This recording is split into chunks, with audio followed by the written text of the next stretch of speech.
class lads like me, we're not meant to get out.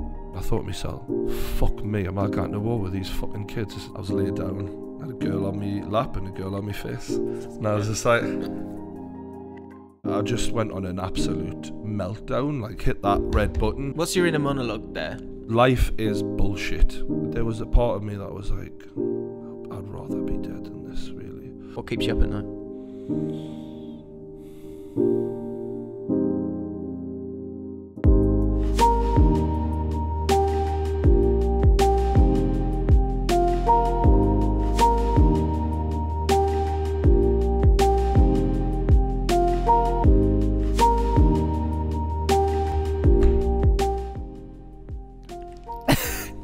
Right. Look, on the process, one of the big boys, quite literally. It's Brian, right? Brian, to you.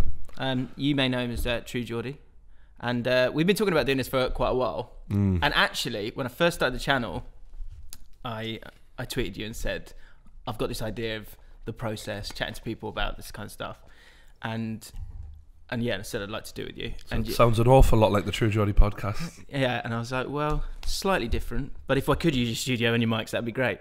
Welcome. And here we are, which is great. And there's one question that I literally, like, because we've become mates over the last, so I guess, year or whatever.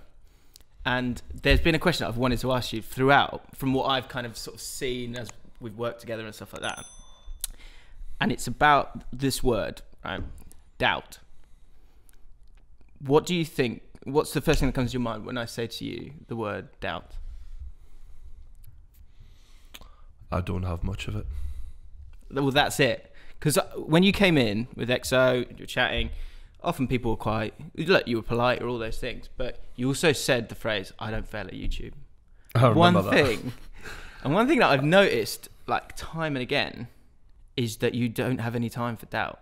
Is that fair? Do you think that's a fair thing to say? Yeah, I remember that. We were in a meeting with a lot of people I'd never met before, a whole team of people I'd never met before, probably about 25. You think that's about right? Yeah, so a lot of people in that room. Point. Yeah, there was. Yeah, you're right. And I thought to myself, I don't know any of them, but I want to make it known, because I knew I was in the room with people who had failed before, and it was as much about saying about me as it was saying about them. Of you're I know this is arrogant, but I really believe it, like, you're with a fucking winner now, and I don't care what's happened before. I don't care if you fucked up in the past. You're either gonna win with me, or I'm not gonna let you make me fail. I don't give a fuck what's happened. Right. As I was making it, it wasn't about me. That was about them as much as it was. I was taken aback by the confidence of it. So this is why the reason I bring that up is, yeah. So what do you think about that word doubt? Well, how do you take that into life, and why do you have no time for it? Because, so this is the reason why I want to ask you this, is because I'd also like to ask you this question. Do you think you have a bit of a chip on your shoulder? Yeah. So what I find amazing about you, bro, is that you are constantly, when I'm around you, contradicting yourself in a not in a bad way, in a way that just kind of highlights how complicated people are. And so the fact that you've got no time for doubt, but at the same time you've got a chip on your shoulder, that chip, where does that chip on your shoulder come from? Well, because that doesn't make sense. If you've got a chip on your shoulder, why have you got no time for doubt? What do you mean? But you're going to have to identify what you mean by chip on the shoulder, so I understand exactly what you mean. So when it comes to chip on the shoulder, you've had moments in your career, and I guess I'd need you to, that's a guess, that's a curious assumption maybe from me, that you've had moments in your life where people have judged you for no reason, or looked at you a certain way. So I am doubted, but I don't doubt me. That's the basics of what I'm talking about. Right. I've got a chip on my shoulder because a lot of my life, even down to being a kid, people have doubted us, and I've been proved right a lot in everything, instincts I've had, or in ideas I've had, I've been proved right. I've been thought of as an idiot many times, and that leaves you with a chip on your shoulder of, do I have to keep explaining myself to people, man? Have I not gotten to a certain point yet where people just trust us? So that fucks us off. And especially when I get to a point now where I could build YouTube channels and companies can come to me to get something done, and I can achieve that, even though the people asking me to do it have got the university education and I don't. What it leaves me is having this irritation where when I'll then say, right, this is what we're going to do then, and then they go, well, are you sure about that? And it's like, well, you're fucking coming to me because you can't do it, pal. So why the fuck are we having this conversation? Give me the control, let me get the job done, and get out me way. So I think I'm going to park that there because I want to come back to that's you now, right? Have you always had? So if everyone's always doubted you, surely somewhere along the road you've had doubt in yourself, or have you not? Because yeah. So that's what I'm intrigued to know about that side of you, about your weaknesses. So I'm a grown man now. So I am. Even in my late 20s, as young men do, you get to a point where you're becoming the person that you're going to be, and I feel like there's a middle point in everyone's life, and some have it sooner or later, where you have this like, that's what I've been building to, and I'm there now, right, and I know who I am. Yeah. But to get to that point, you have to go through a lot of shit, and some people never even ever get there. I feel like you're always sort of floundering or whatever. Some people. That lack of doubt, is that based on those previous experiences of it working out? Because there must have been moments where it hasn't worked out. Well, there's times in my life where I've doubted myself and I thought, oh fuck, like what? Oh Lord, it's like going back to being at school and all sorts. Do you know what I mean? Or having that opinions of what I should do with my life, jobs I should try and do. I fucked loads of things up. Because like even when I started YouTube. Well, I mean, so that's like for me with it as it's going on. We've had a load of conversations about that. Like, I have loads of doubt. But it's kind of, I understand the road that you're miles ahead on, of like, well, I did what my instinct said and it worked. And I guess maybe you think that's at this moment in your life now, you're just so much further down the road. So, but it's I've made a lot of decisions that people thought were stupid in my life, but now nobody like is laughing who was laughing at that moment. So like, career decisions and that. So like what? Had an apprenticeship when I was a young kid, really solid engineering apprenticeship, where I was going to go down that road where I'd have a steady job, probably earning 40 grand a year or whatever, like, but I jacked it in because I was not happy. I was miserable in the factory. I was not enjoying the work I was doing. I wasn't into it. I was never going to be good at it because I wasn't into it. So when I jacked that in, I wasn't close to my dad, but I had a best mate whose dad was really like good for me, still is to this day. And he was like, oh, I thought you were fucking mental when you jacked your apprenticeship in. Like he's told us this since then. And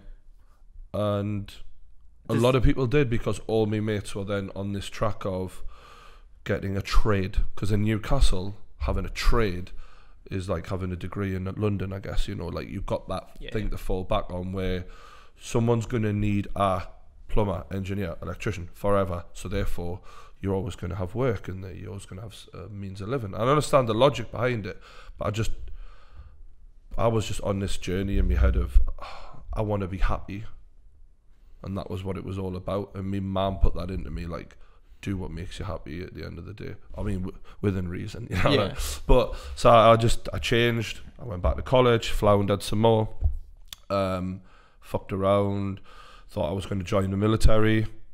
I started training, started running, believe it or not. And like I was doing, where's that treadmill? I was doing. Is it back up north? Is that? I literally did 1.5 miles in under 10 minutes on a treadmill, which is very fucking hard. People think I'm unfit and all that shit. I did that not long ago, right?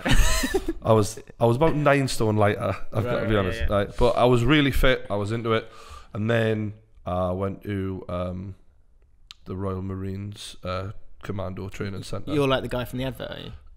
You made it. I was into it. I was really into it, and I had a good friend who was in there, and I was like, I'm floundering. I need direction. I need something. So I went there, and I was in a line full of kids, like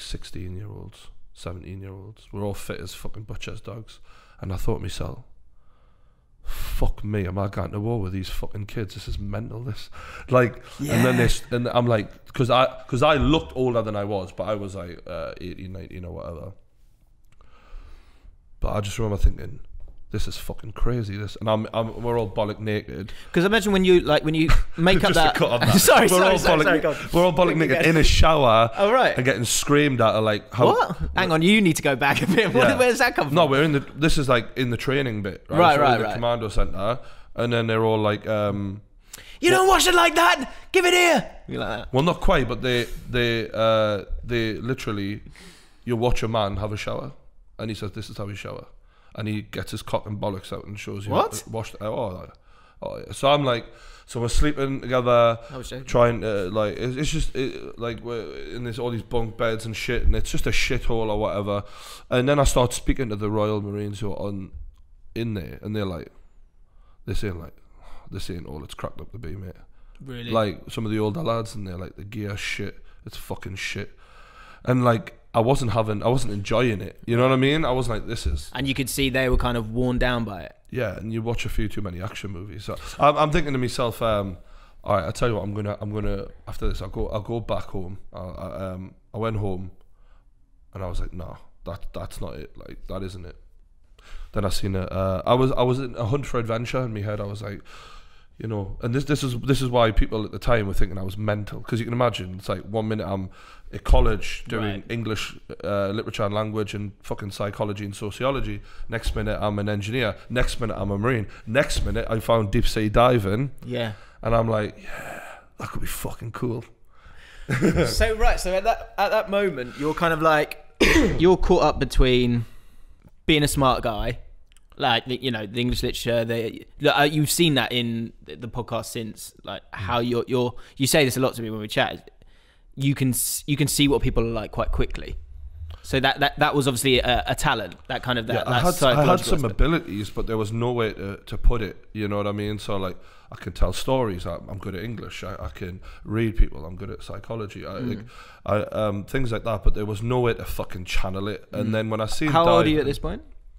Before the diving happened. How old are you in this moment where you've kind of gone from 20? 20, yeah. 20, yeah. Because that wasn't a period of your life I wanted to kind of hone in on, because I think that's a lot of people were trying to figure it out at that time. It was like, what? Because there's a load of different roads, but you need to hurry up and go down one. I feel like the kids are under so much pressure because you are told you have to make huge life-changing decisions at a young age when you're not mature enough to make them. So ultimately, you're going to fuck up. It's almost like the system is made for people to fail, especially working class lads like me. We're not meant to get out.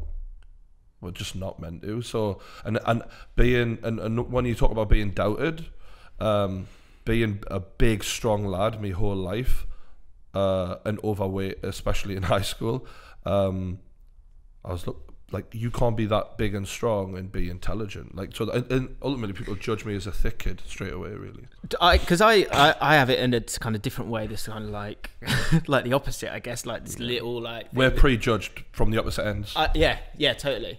Like how I was listening to a podcast with a guy called I think it's John Amici, and he was a basketball player, first British basketball player to play in the NBA, and he was a black guy, first gay guy come out as well after that. And in this podcast, he was talking about what it's like.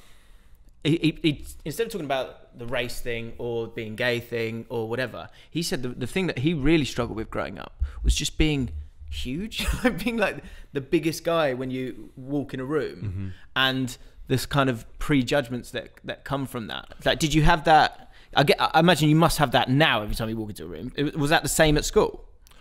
Were you always the biggest guy? I didn't realise it until we were playing basketball and it was being recorded on video for a PE thing. How old are you? 14, 15. At the time, I was about, at 15, I was 6'1", 6'2", and I was 15 stone. So I was a massive kid for a teenager. And when we watched the video back, I seen this one guy going through the middle of the court, bouncing the ball, chest and then back 5 minutes later, thick, and I realised it was me, and I thought, Jesus, I didn't realise I looked like a man and everyone else looked like a lad. Right. So that, then because it's not like it is now where you'll see videos of yourself all the time. No, back then it was like, oh wow, no, I've never seen a video of myself like that ever. So but the teachers, they hated me, especially the men.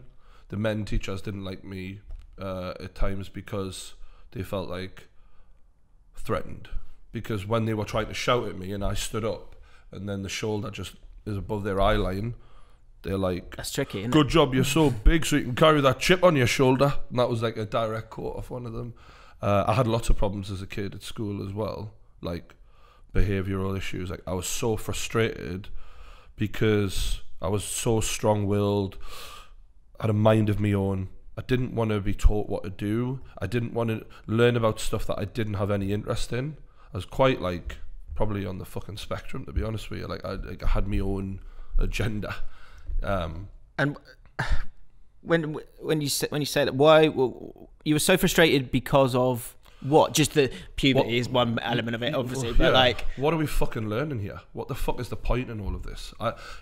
I'm not a dog. Like I from day one I needed to know, why are we doing this? This is pointless. And there was so many hours where surely you don't, like, I didn't know that it was pointless. I didn't think I had that foresight to realise that this is going to be pointless. You were kind of just carried along and everyone's saying school's important. Right, do you know what I mean? An old woman once said to me as I was a kid, she went, the reason you're different to other people, Brian, is you look down the street and around the corner. You're not just like straight ahead. And I guess I was always like that. I was frustrated because I just felt like, this is a waste of time.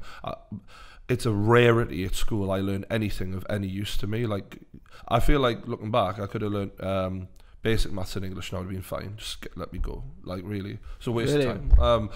So I was just frustrated. You know, you have the odd fight. You tell the teacher to fuck off. All that, the usual shit. Did you have a temper?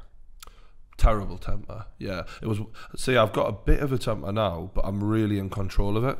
Really in control of it. But at the time, so frustrated, hormones pinging left, right, and centre. Just walking hard on. So, well, yeah. Where do you think that? Apart from that, is there anything else? Do you think that's, you know, people talk about like trait theory, which is like, you know, your mum and your dad, you're like them. But then I also think a huge part of it is like the experiences you go through, how you're raised as well. Where do you think that temper came from? Me dad. That's genetic, 100%. Really? Why? What's your dad like? I remember I had a fight once outside. So I was raised away from my dad, really. He was there for a few of the younger years, but even then it was like once a week or whatever. He wasn't really in my life a lot. But when I had a fight in front of the house once, my mum came out and seen me fighting. And I was about 14. And I get a look on my face when I fight. It's not like any look I ever have unless I'm fighting. It's very like chewed up, like, you know, snarling like fucking Rocky Balboa or something. And I come back in and she just looked like she'd seen a ghost. She was like, I've never seen that look on your face before. Really? And I was like, what? And she was like, it's the same look your dad gets, like when he's like... And wow. I used to see red, but luckily I had enough experiences later in me late teens and 20s especially, where I realised if you don't control your temper, you're just going to end up in prison, basically. Like, because my dad did, for that reason as well. So, what's it like being raised by, you know, single mum, just a mum? When did you notice that, like, oh, dad's not about, what, like, in terms of like, this might be kind of, obviously he wasn't there, but like, this is kind of maybe affecting me in some way, or like, why I wish he was here, kind of thing? Oh yeah, I mean, even when I was a kid, I never had that, like, even when he was there, I didn't feel like he was there, if that makes sense, because he wasn't. My dad isn't a parent. He's single-minded. He's right. You know, I hear a lot of lads talk about their dads in this way of their dads were on their own mission, sort of thing. And my dad was like that. He had his own life to live, and he was. I think later on in life, he's only sort of wanted that, but even then, he's just not a natural at being a parent. So, from learning how to shave to meeting girls and all that, you know, you don't have any of that advice. Little moments, yeah. Yeah, so I'm shaving in the mirror. My mum stood behind us taking photographs. Do you know what I'm saying? Yeah. Do I do these as well, Mum? Yeah. 14 years old and that. So yeah, and fortunately I was 29 when I started, so it's fine.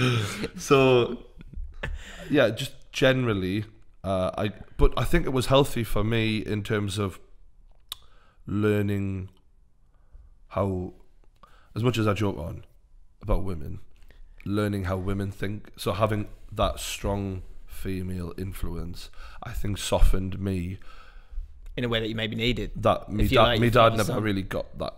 You know what I mean? That gave me that sort of, it leveled me out, is what I mean. Yeah. So now, because I have two sisters and my mum, and there are little moments, little things that I think definitely kind of, and also I think like respecting women, like you kind of, I think if you're not around women, you'll see the stereotypes that you see everywhere else, and you not actually realise that these are actual human beings. Yeah, this is the thing. That sounds awful. And I'll make more jokes than most, but like this is the thing is, if you put me on a desert island and said you can spend the rest of your life with a woman or a man, I know which fucking team I'm choosing. You know what I mean? I do appreciate women, and if it wasn't for me mum giving me emotional intelligence, when I'm in a podcast and it gets emotional, I'm comfortable in that uncomfortable moment. Like, so you'll see other podcasters, some men, when it gets emotional, I feel like you can see they're not as comfortable as I am. Yeah. And I feel like that's where I excel in that, and that's because of me mum. What's it like, kind of like typical middle class bloke trying to find out about this kind of life? Look, basic facts are, I've been very, very lucky, and so I haven't lived on a council estate. What does that give you, living on a council estate? Well, I spent half of my life on a council estate and half of my life out of it, so I had a bit of both, luckily, and I had a really good childhood. To be honest with you, I mean, really, I can't complain because I was I was on it, but I was sheltered from it at the same time because my mum mollycoddled us. But when I'd go out and play, I'd hang around with the lads who weren't as lucky as me. Yeah. So I'd see. You see what was going, but you switched. I would see people who had no money on a daily basis, and I'd know the value of it for that reason. So, there was a family over the road who used to look after me, brothers and sisters and that, and I just know what having nothing is for that reason. Like, where I'd be around people like that all the time, and because of that, I'll help anyone. Do you know what I mean? In that way, if I can, especially if they're close to me, I'm really not like, I don't count every penny I've got, and if someone needs something, I'm like, we'll sort it out. Like, that's so I think that's what it's given us, and also confrontationally, you get used to dealing with that as well. So people challenging you and stuff like that becomes comfortable. So if I'm now in a situation like when I'm challenging people on a YouTube video, if that ever happens, which it rarely does these days, to be honest, but if I challenge someone on a YouTube video, it's because I'm happy to go to the full extent, because I've been in those situations, really. And then when people meet me, I think they know I'm not full of shit or whatever. So when you get into those confrontational moments, this is something that people can maybe take away if they haven't had those moments, those confrontations, or if they're going through them this very second, be it at school or in their working life or whatever. If someone's said something about you, you've heard something that you're not happy about, you feel like you've kind of been confronted in some kind of way, what's your process when it comes to that? Stay calm as possible. Not to lose my temper, and and think about where that person's coming from and why are they confronting you. So, are they coming from a place of frustration? Is this a real personal thing? If someone doesn't know you personally, then you shouldn't take it that personally, for a start. And also, I learned to laugh at it for the longest possible time. Just laugh and not take it too seriously until it's that at that point. Then that sounds like you're quite aware of, one, that temper, two, you said that woman was saying to you, like, you know, down the road and around the side. It's that understanding of like a few steps ahead. I think often when we talk about the red mist or whatever, the problem with that is, you say like Joey Barton or whatever, when you see them at football games, their attention span, it gets so tight that you can't see beyond it. I've seen it in you when you've like, you switch to like, you go boom. I can knock it off. Like that, do you know what I mean? I can knock it off. I do feel it going sometimes, and I can sit here and tell you, I think about this, I think about that. I can feel it going sometimes, and I do feel like the vision channels, and when someone's really annoying us, breathing gets heavier, and I do feel like, okay, I'm gonna go in a minute here. But the thing is, as a man, when did you learn that? I became a man, you know, and I realised you can't just go around hitting everyone who annoys you. It's not a good thing to do. And as a businessman as well, like, you can't, and this is the thing, like with YouTube and drama and beefs and silly things like that, like, I think to myself, like, I know what I'm capable of, but I don't want to do anything like that to anyone on this, in my life, you know. I don't want to, and another thing is when you know, and that's a problem as well, is when you're a big bloke, you know, things can get really out of hand, and I didn't want to be fucking having to prove anything like that or go and like do that. So I just keep it in control, luckily. Let's get back to those. I like 18, 19, 20-year-old Brian. I want to go there, or maybe like even those early 20s as well. Yeah. What's going on during that period? When was the Marines? About 19. So it was 16, college, 17 to 18, apprentice, 19, try out for the Marines. Then I thought, nah, went back to college. Then I decided diving. And those decisions, were they easy decisions? Were they ones that you mulled over? Because you've said to me a few times that I'm impulsive. You're impulsive. But we've chatted about it, how I think we both have that similar mindset that we think about things a lot. So I obsess over things, but what I mean is I was frightened. I was, what if I end up in a job I'm going to fucking hate? I don't want to do that for the rest of my life. I can't do that. I've got to fucking, and I'm all over the place. I'm panicking a little bit at that age. Yeah. So some people panic and just don't do anything. They try and hide, or they'll kind of be in this limbo state. But you seem to keep going down roads, which I think's a really good thing for people to do at that age, because like you said, people are having to make huge decisions, be it if it's their education or whatever, and inevitably you're going to get it wrong. Yeah, I was going down roads, but there were a few times where I quit jobs, or because I had side jobs as well throughout all of this. I worked in retail for a bit. Like, did you give a bouncer game a go? No, I didn't actually. I could have done that though. Yeah. I worked in a petrol garage for a bit. Yeah. Amazing. I worked in the butcher's when I was 16. Oh, you like Rocky? You're in the back. Oh, yo, Adrian. No, I was fucking. I did a lot of things, but it was. I mean, like cleaning a fucking freezing cold freezer wall, cleaning the blood off it, and the blood sort of drying out your hands, and you're shivering, and then you go from that to cleaning the hot pots and pans that people have been using to, you know, cook meat and all that. It was fucking character building, and it was fucking horrible. Why is it character building? It's character building because I was a fucking 16-year-old mammy's boy who'd been sitting on his computer all day, and I didn't know how hard work was, and I went from that to probably one of the hardest jobs I could have done, really. And you know, you get the piss ripped out of you as well, like, because I was slow in what I was doing. Right. Now I don't think I was actually, but they were hard on me. You know, they were like, fucking hell, you take fucking ages, you like. And I thought to myself, I just remember like looking at them like, fuck me, this is your life, you know, like you. There's another contradiction where you like being with your mum, you like being mollycoddled, all that stuff, but then with the diving, with the, you know, maybe going in the Marines, with the butchers, being around those blokes who like, you need to be on your toes here, you need to be switched on. Do you like that?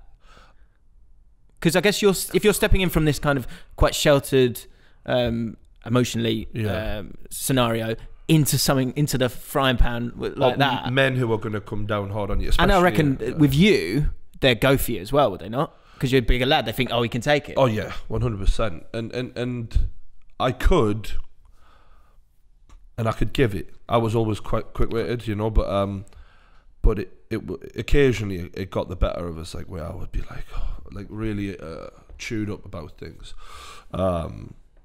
in diving especially, because by the time I'd got to diving, I'd invested money in becoming a diver. My mother had remortgaged the house to pay for my education, which like university fucking type of money. And then, you know, I really have to deliver now. It's time to fucking step up and make something of myself. And there's a lot of money in diving, and I'm working 12 hours every night for, I think I did 70 days in a row of night shift once, 12-hour shifts every single night.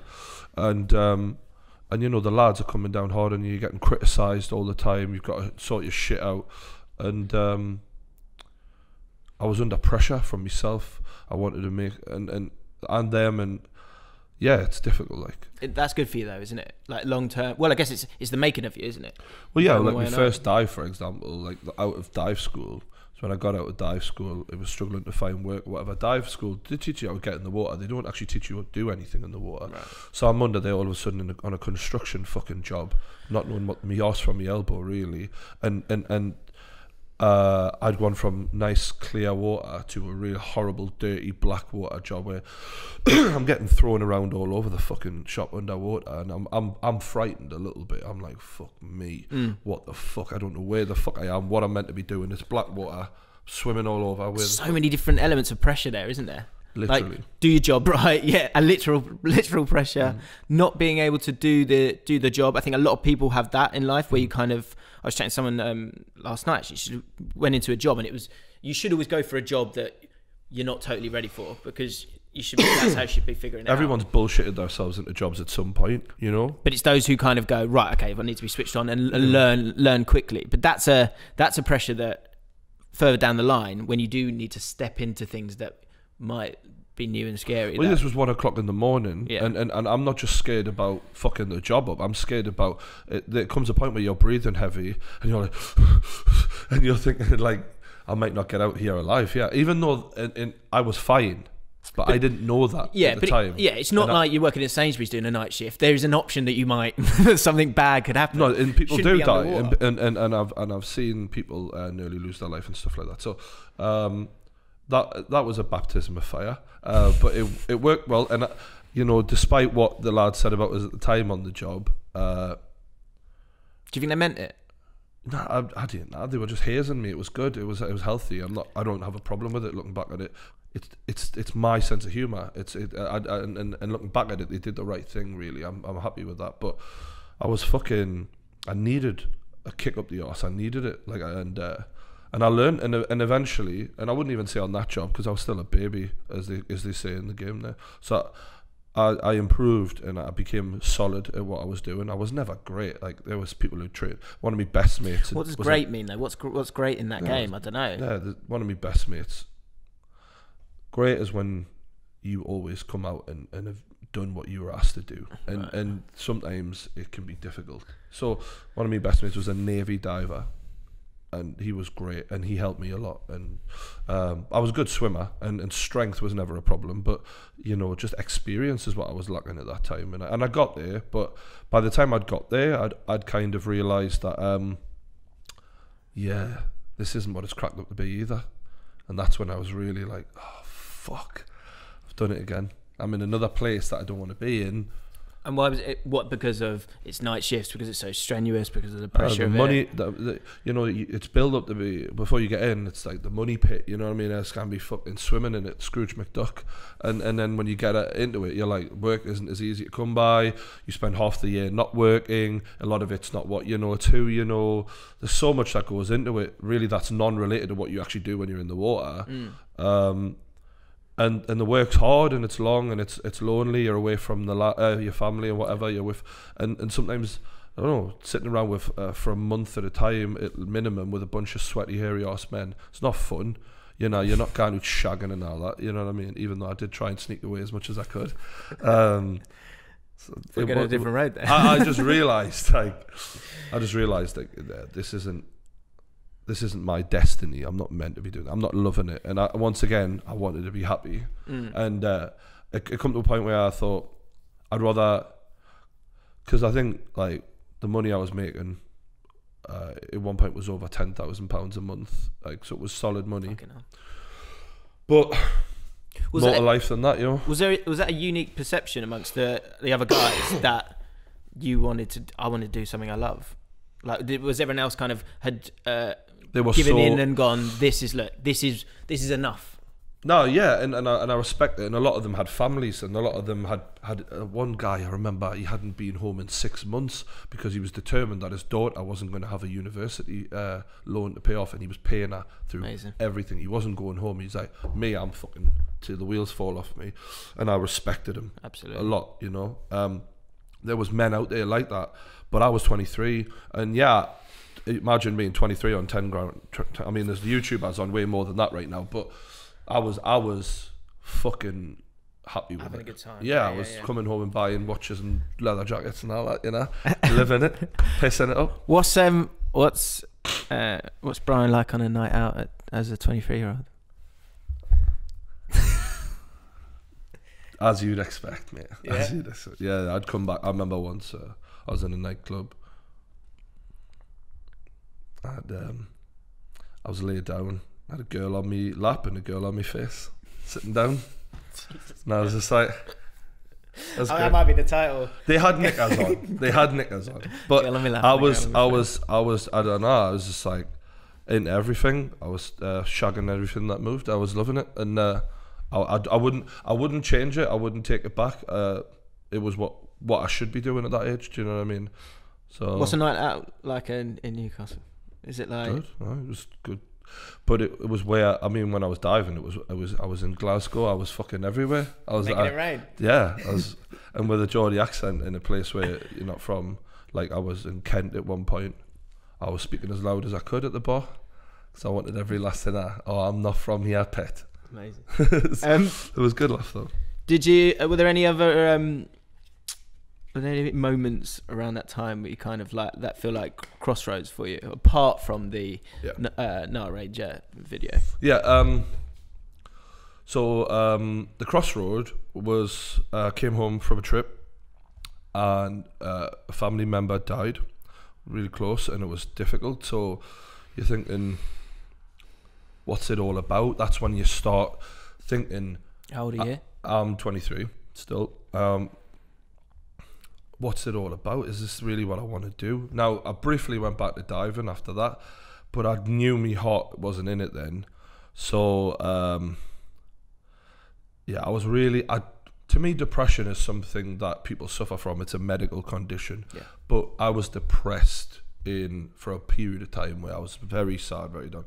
And I had money banked, so I'm laying bed, just Grand Theft Auto 5 in it, really. I wasn't like...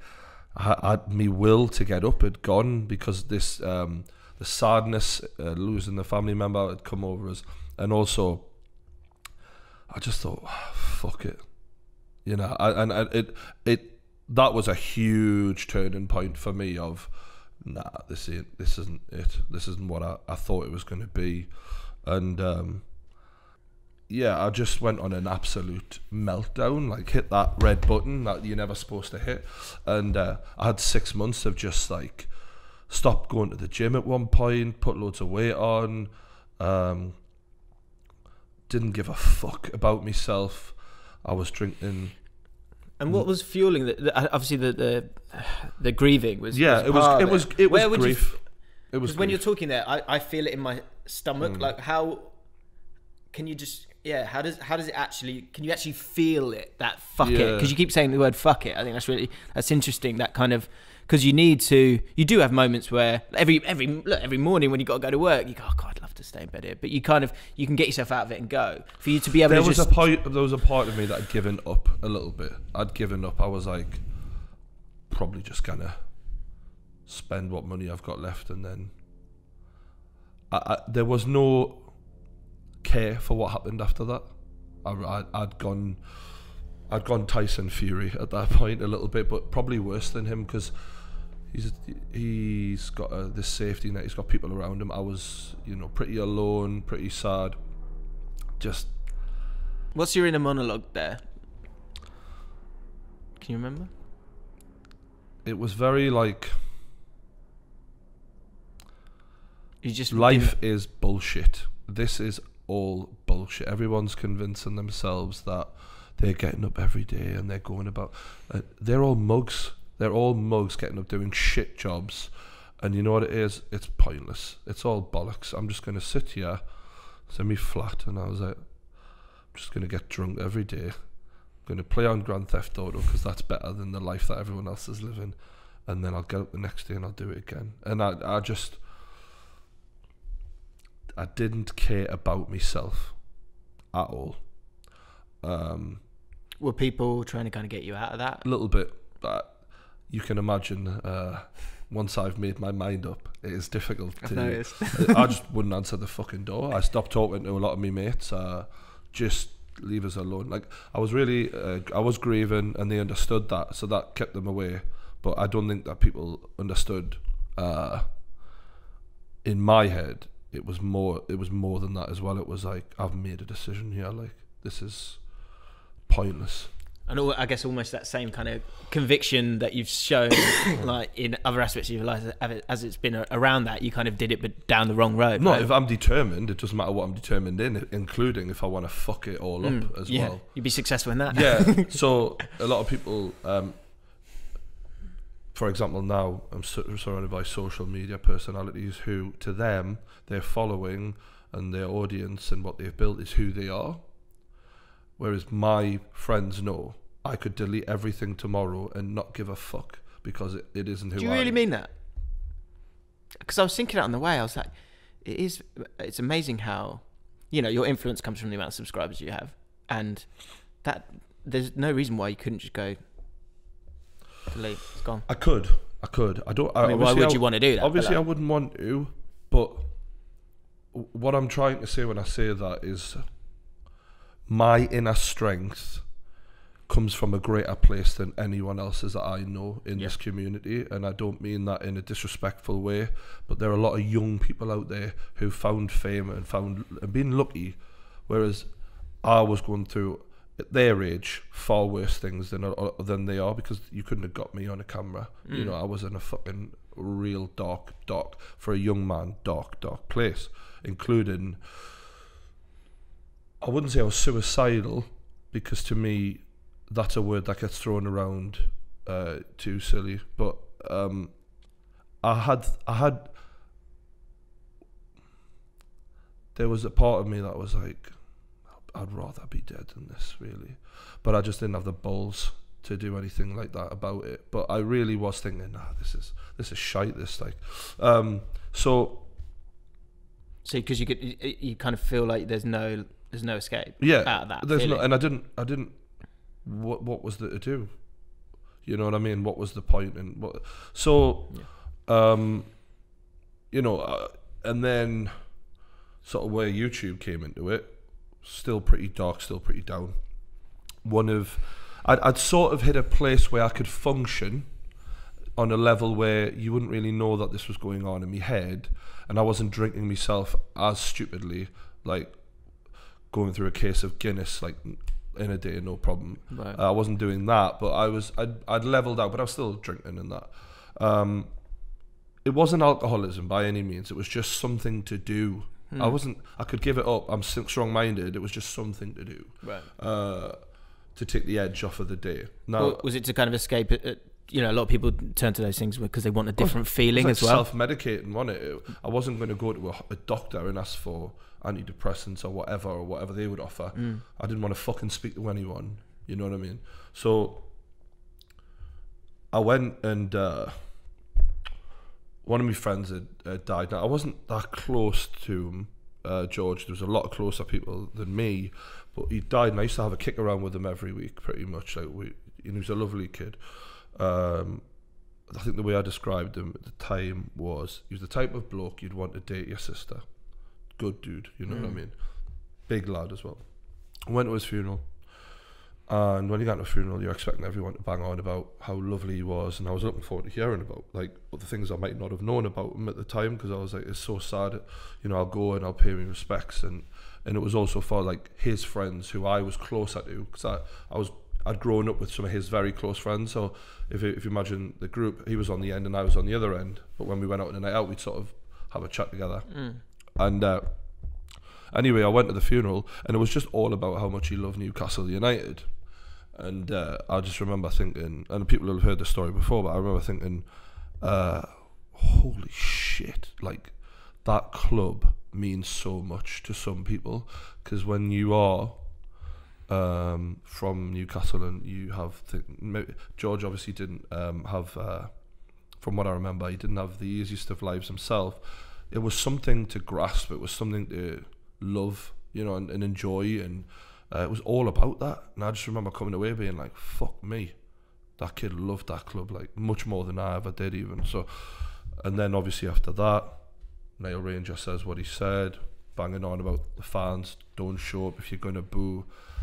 And in the place I was in previously, I was now able to like speak my mind and I'd brought myself a little bit out of it, but I was still in a pretty dark place.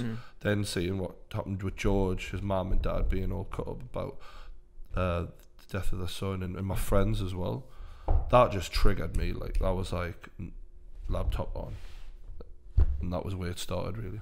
So that moment then when it goes northeast viral, as everyone knows, the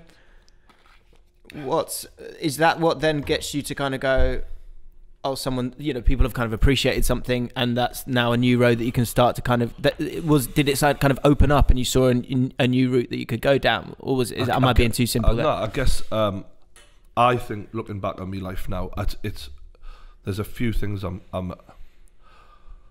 don't know if I'd use the word entrepreneur, but like I see opportunities in things before other people do sometimes. But also, there was just a bit of me that when I seen the views or whatever, I deleted the video, then re-uploaded the video after someone told me to. I thought myself, maybe I can be good at this. Maybe this is something I could do. I've always spoke my mind. And I just thought, yeah, there could be a career in this. I could do this. I didn't know anything about YouTube money or anything like that. I didn't really understand what I was getting myself into, but give it a go. I think that is the best thing about YouTube, and certainly YouTube at that period of time, is that, so for me with Ball Street, that job, I got into TV going, I want to be a sports presenter, I want to present the World Cup final, and that's still my ambition today. But I was a runner at a football channel, and I was looking at these guys and I was like, one, what they're talking about feels boring. Two, I don't like, you know, I'm 32 now. Imagine what I looked like when I was 25, and these guys look 35 plus. I'm not going to get anywhere near them.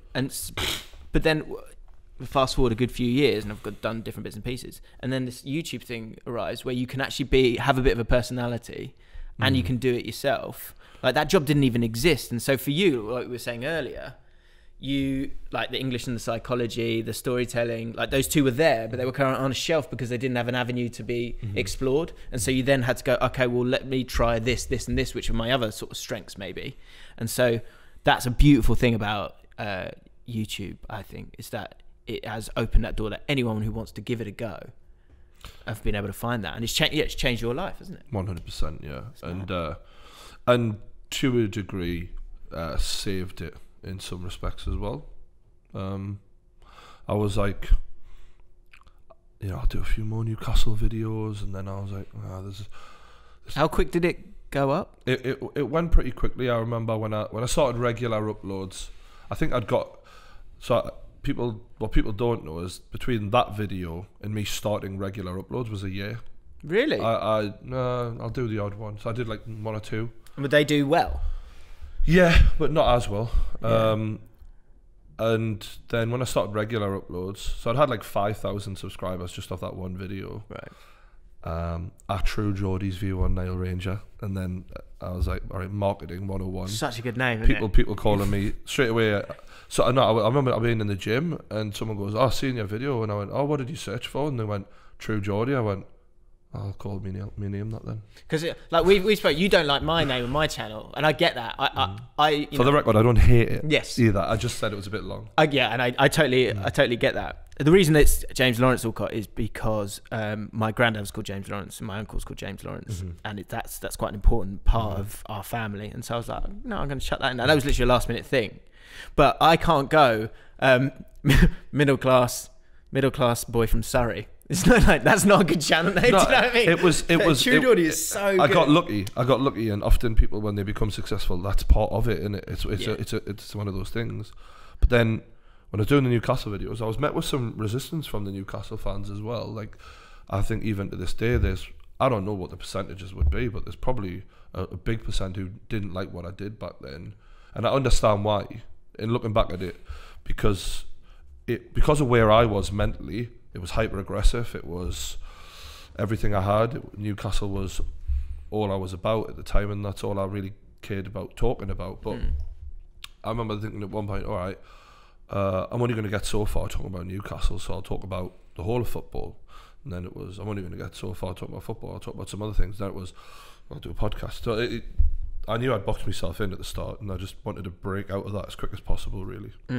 As it moves on, I think the thing that people really like about your story is that you've evolved and stepped up each time. And like you just said there, you created a box for yourself initially, and you had to try and kind of break out from that. Was that, not everyone kind of looks to do that, and I think that's probably why you've kind of left quite a few other YouTubers kind of, in your wake a little bit. Was that always just clearly obvious to you? Is that, again, that sort of strategic element in your mind that you go, right, I have to step it up? Because a lot of other people will go, they'll either go, what's working for me, or what's working elsewhere? Because you made a big step. So we talk about the process I went through. I remember, so I watched these FIFA YouTubers, and I thought, these fucking boring bastards are getting more views than me. How the hell is that happening? And I thought, their content is about what they've got, as in what packs they've got. My content's about who I am, more so than what I'm actually talking about a lot of the time. And I thought to myself, well, this is, it's a deck of cards, this, and it's going to come down at some point. I'm working on being good at my craft, which is talking to the camera. So when I'd make a video, if I do a match review or something, sometimes I'd watch it back right afterwards, and I'd be like, that's shit. So I would do it all again in one take, and if I stuttered, I would do the whole thing again in one take, and I made sure I would always nail it, and I would make sure I was fucking class at what I was doing. That's really interesting that you understand the strategy element of it, though, but you're actually able to like simplify it to look, it is totally about that skill and nothing else, and that's going to take you as far as you want to get. But other people don't do that. They don't. I think talking to the camera has become an underrated skill on YouTube because editing is so good now, and there are some people who heavily rely on an editor to make them look good. But to me, what I'm saying is, pack openings, whatever the fuck the new thing is, whatever, there's been many things since then, but I just remember it specifically at that time. So I'm thinking, well, if I'm fucking good at talking to the camera, then I can do what they can do and be better at it than them. So if your craft is good, then you're fucking everyone else eventually. And I was just like, I'll watch them on the come up, I'll overtake them all, and 95% of them I probably have, you know what I mean? So, but at the time, some of them, I was in 50,000 subs, some of them were hitting 1 million, you know what I mean? It was like, I'm never going to catch them. And really, the closer I got to them, the less I cared about that anyway. It was more a case of, I'm on my way now, I've proved my point. But at the time, I remember I was very frustrated. Really? I was very, and desperate to succeed as well. And that wasn't, I didn't like that in myself looking back at it. But when you come from a place where... At what subscriber sort of point are you in terms of the desperation to be successful? I think all the way to... I think the point that I started to... There's a point where, and I've unlisted a lot of these or privated them or whatever, because I didn't like the videos. and the memory of where I was mentally isn't a nice one either. So, Right. but I'd say all the way to about 300,000 subscribers. Which And this is- is the thing is, I didn't have a single YouTuber on my channel as a collaboration until 300,000. So I got 300,000 on my own with no anyone on. And the first person I had on was someone called Lawrence McKenna, who had no fucking clout whatsoever. Okay. So, but that was when I noticed there was things I did wrong. So like I'd think about, all right, well, say your name straight away, get your name out there. What's going on? It's a True Geordie back again. All right, that sounds all right. But it was, all right, get to the funny bits. So within 30 seconds, you can't take forever to get the point across. People will click off. They'll not be. I didn't put ads on my videos till I hit like 50,000 subscribers, things like that, because I thought I need people to see what I'm saying quick as possible. But then I just relaxed. At about 300,000, I was like, okay, I know the direction I'm going in here. And the best version of me started coming out then. I want to talk about the Logan Paul video, just because that was a massive moment in the channel last year. This time last year, wasn't it? This time last year. How did you feel a couple of days on? Not, you know, I think there's that, like, I guess there's the feeling of like, should I do it? And you even say in the video, I just wanted to blast this. And so you kind of, that was maybe a little, I guess, an element of being impulsive in terms of putting the video up initially, and you felt emotional about it. You've gone through those kind of things yourself.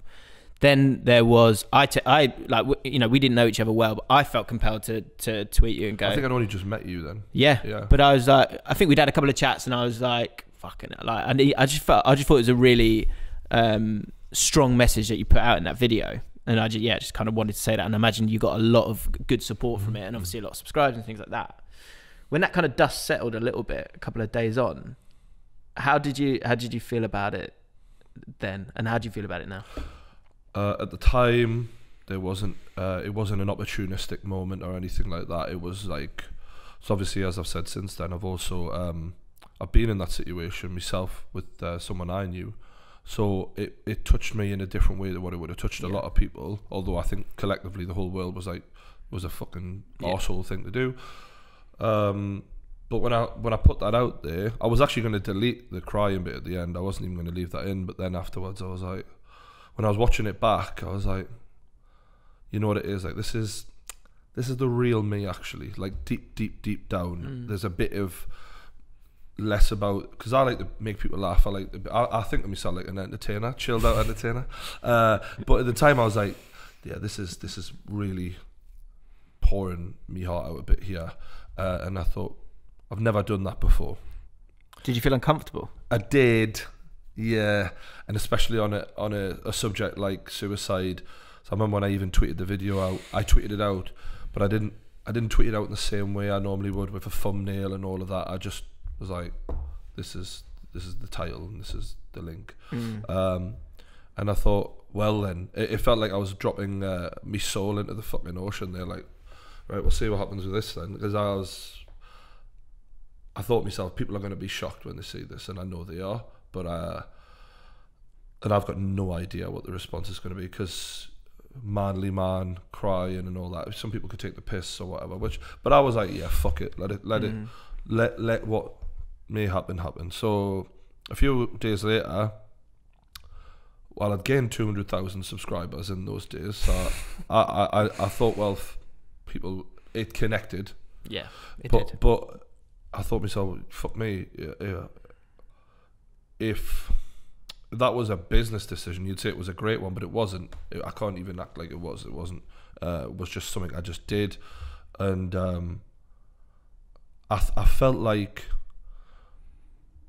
a step towards, all right, people are seeing the real me now. Like, the people know more about who I really am now, and it made me feel more comfortable on me channel, like, as in, I thought, all right, because like you say, I'm a contradiction. I think everyone is, but not just a contradiction, but like one of my favorite rappers of all time is Tupac, and there's songs where he calls women bitches. There's songs where he calls women, a lot of nice things. There's layers to him, and with me, I've let it I've known the whole time in my head, I'm going to hit 1 million subscribers. I'm going to go past that even. I was convinced of it because I seen other people and what they had and how good they were. And I had just believed that I'm better than a lot of them. I think that's amazing. I don't have that. A lot of people don't have that. I believe how good you are. Otherwise I wouldn't be here. But I know what you're saying. I don't know. But that's why I'm so fascinated to know, where have you got that from? My mum. That's your mum. So, taking it back, my mum always put belief in me, and that's why I had the balls to go and get in the water and try and be a deep sea diver. She was like, you know, anything you set your mind to, like, you are capable of. She'd seen me grow up. She just told me, like, I know you're capable of, like, great things. You just need to find that place, and once you have that tunnel vision, you'll smash whatever you do. And weirdly, I remember one Christmas when maybe when I was like 21, 20. I remember her saying there was she was singing the song on the radio. It was Christmas morning, and there was a song about like your journey, things like that. And she went, "This is like your life, this." And she was like, "One day," and it was like a mothery thing to say. Yeah. She goes, "And one day everyone's gonna know who you are." And I just remember like laughing at her, you know, as you do when you walk away. And now I know I'm not sitting here saying I'm a fucking world famous celebrity, but that level of belief in me, those little things that she said to me all the time, if you're hearing that reaffirmation from the person who you love more than anyone in the world, who you trust more than anyone in the world, it's going to make you believe in yourself. So then I felt like I had natural talent in front of the camera. Fast forward in it, and getting back to the Logan Paul thing, is when that video came out and people connected with it, and I feel like I'd put more of me out, a deeper version of me out. I'm like, all right, well, I'm only just getting started now, and now I'm going to start showing people more of who I am. So now when I sit in front of a camera, there is no... There's a thing that other people get in front of a camera that I don't get. I think that compared to other creators out there, when the camera goes on, they go on, they switch on. Whereas with me, there's no uncomfortable feeling. To me, this is like a warm bath. I find this easy, and that might sound like people will be like, you're only talking in front of a camera, but I've seen other YouTubers. We see it on the kickoff, don't we? We see it all the time. Yeah, on the kickoff live stream, and you're very good at that. But you've seen people who, for a living, talk in front of a camera, shit the bed because it's live, and it's like, so fucking what? You know what I mean? So I once I'd bared my soul and cried in front of the entire fucking 3-point fucking God knows what million people watched it, and they'd accepted that. I was like, all right, well, I'm going to show you more moving forward, and even then, I still feel like I haven't even. I don't think you would want to unless it was genuine either. So like something like that's touched such a nerve. Yeah. Like again, you would be going away from your principles if you just went and then go back to something that you'd be faking it, wouldn't you? It wouldn't work because people could say it was genuine. But what I mean is, I'm going to peel the layers back over the years, and I feel like I've got a long-term vision of how far, and I'm willing to really give myself to what I'm doing in the long term. Do you think that comes as well from, I know you've said this on podcasts to me as well, because I think I've gone through it as well in the last couple of years, of truly like knowing who you are and being okay with that actually in the last couple of years. And that's when that moment comes when I'm guessing you're just about 30, weren't you then? Or 31? Something like no, I was 29, I think, when that came out. And for a lot of people, you know, turning 30 is a big moment. But like when you're in that space where you go, there's a decision there to be made where you can go, oh no, okay, let's take that out. I'm not comfortable with that. You're gone. This is me. I've done the 10,000 hours. Like this is me as a person. I know who I am. I'm okay with the consequences. There's a moment, and this is the only analogy I can think of, where you could take me clothes off us and I would walk down the street and not give a fuck what anyone thought. I've seen it's huge. What anyone said. But what I mean is, it's like, this is me, you know. Judge me, say what you want. I don't care, like, really. And not in a nasty way. I think I'm all right. And that's what's important. I think you're all right as well. Yeah, but there you go. Do you worry for other YouTubers who've like only known this life and that, you know, this life of kind of being this YouTube celebrity and the numbers, the comments, the likes, that living in that bubble, that they're gonna have some problems down the road? I think we've seen it became a bigger thing last year. A lot of people kind of needing a break and things like that. Yeah, this is why I've never taken a break ever. People don't like give me credit for that, but like, it's been 3 solid years.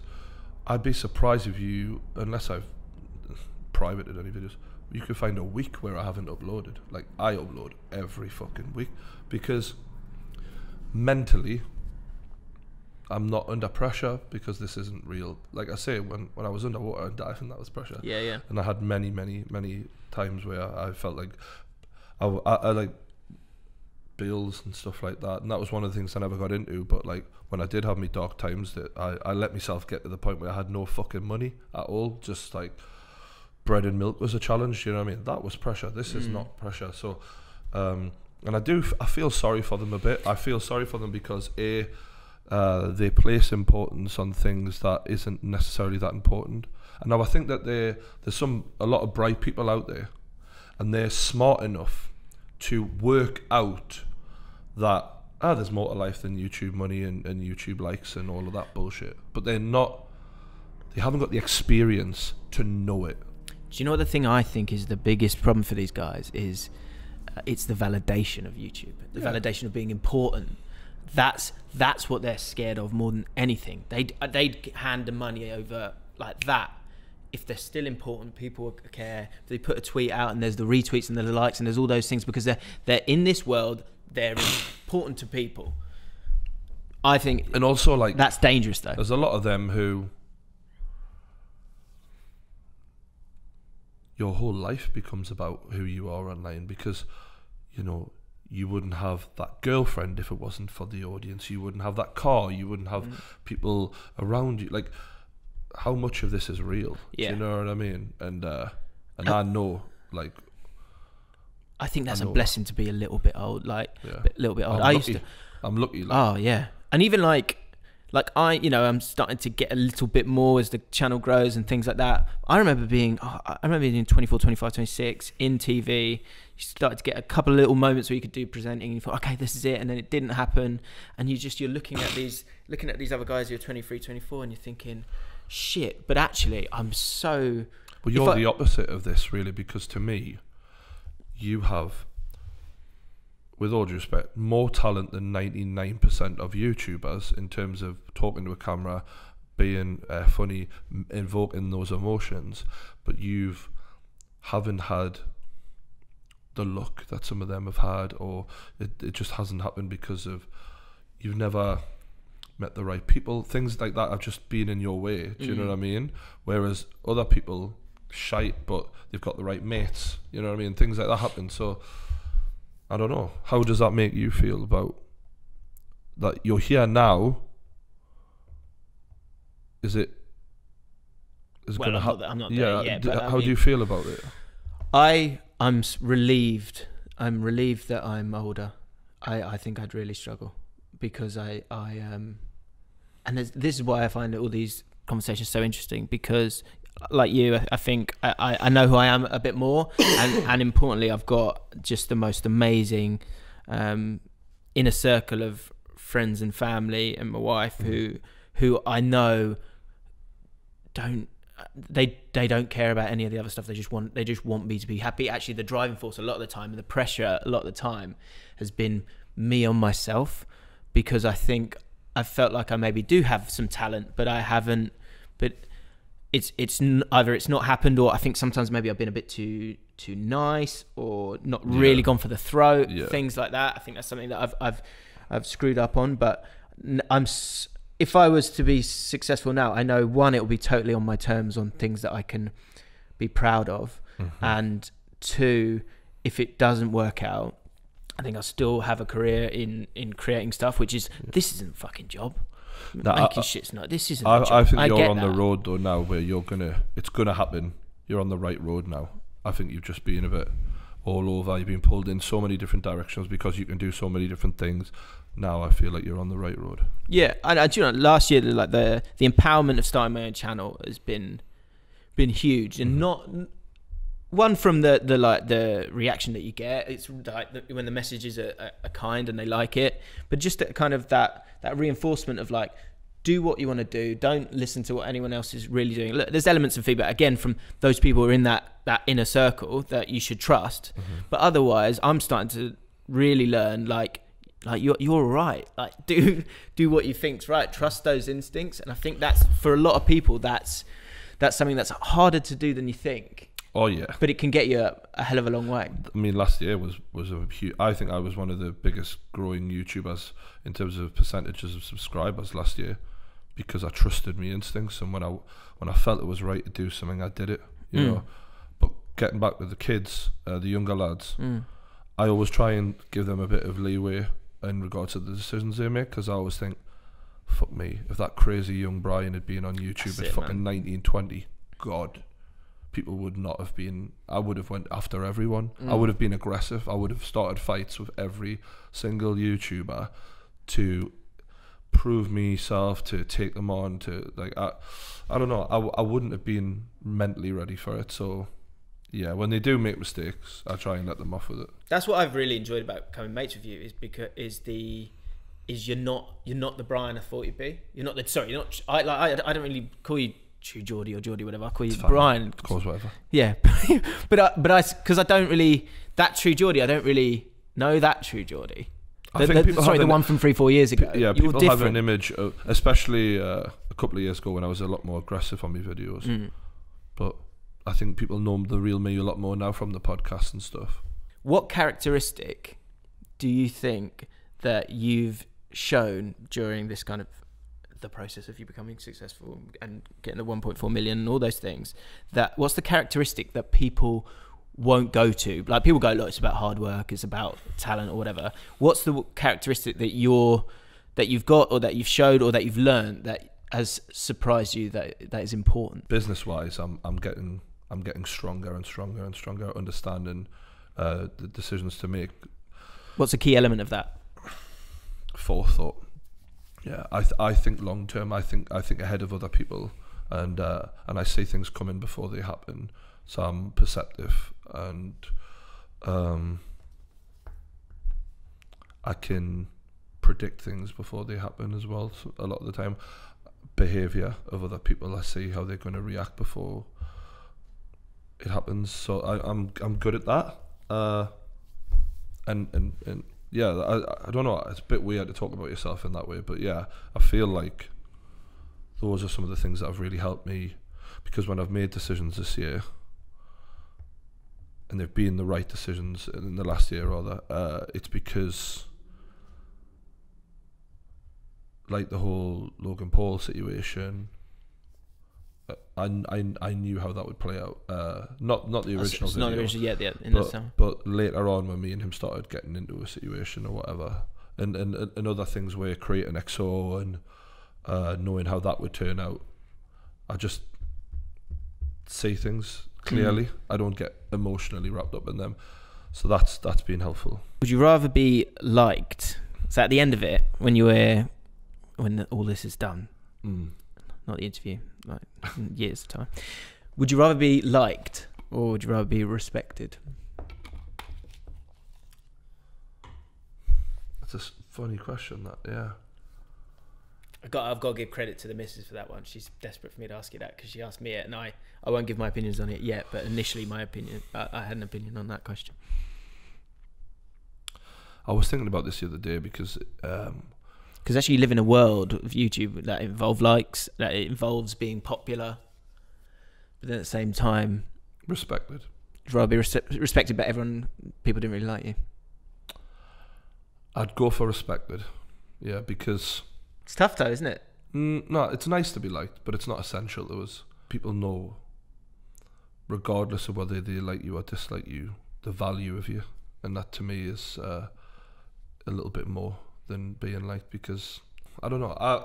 I made a decision coming into this game that I was like, I know not everyone's gonna like us. I just know it. I'm a really fucking in your face character sometimes. And I think that people will judge a book by its cover a lot with me, and I knew that was coming, so I was like, all right, well, this is going to go this way to start with, at least. And eventually I might change their mind down the road. And it's funny because a lot of my mates, lads I work with, their wives or their girlfriends initially really don't like me, especially with the way I talk about women, obviously. But eventually I think that they see a lot of it is jokes, and I am actually not a bad bloke. But when it comes to respect, I don't know. I look at people I admire, and I think, did they worry about being liked? Nah. I think there's being reasonable as well, and sometimes if you're being reasonable and fair, I think fairness is a really important thing. And if you're being fair, and that person, if they haven't been fair, then that might lead to them not liking you, and that's not your problem, because at least you've done it on a level that's reasonable. Man, do you know what I mean? The YouTube comments are a classic example of, like, they're a place where my audience, if you're enjoying a video, you're probably not going to comment, great video, Brian. Like, you're probably just going to sit there and enjoy it, go on to the next one or whatever afterwards. But if you're annoyed or whatever, you probably leave more of a negative comment. Yeah. Like, the YouTube comments, classic. You just can't keep everyone happy, so fuck it. Like, yeah, respected every time. And final question, ask everyone this one. What keeps you up at night?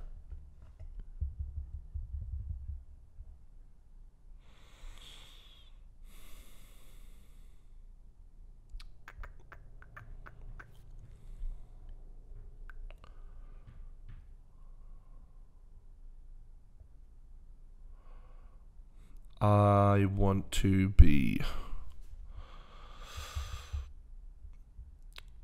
financially set for life. Not because I'm obsessed with money or bullshit like cars and houses and that. It's more the worry that I've had at times in my life of not having any money. Like I said, with the bread and milk and shit like that. It was horrible. It was really, really horrible. And now I've got the bit between my teeth with YouTube, and I'm like, I'm not set for life yet by any means, but I feel like I'm in the vehicle to get us there. I'm like, all right, how do I get from here to not having to worry about money ever? And that's what I'm trying to get to as quick as I can, so that then I can just concentrate on being happy and doing what I want to do. Whereas I'm not there yet.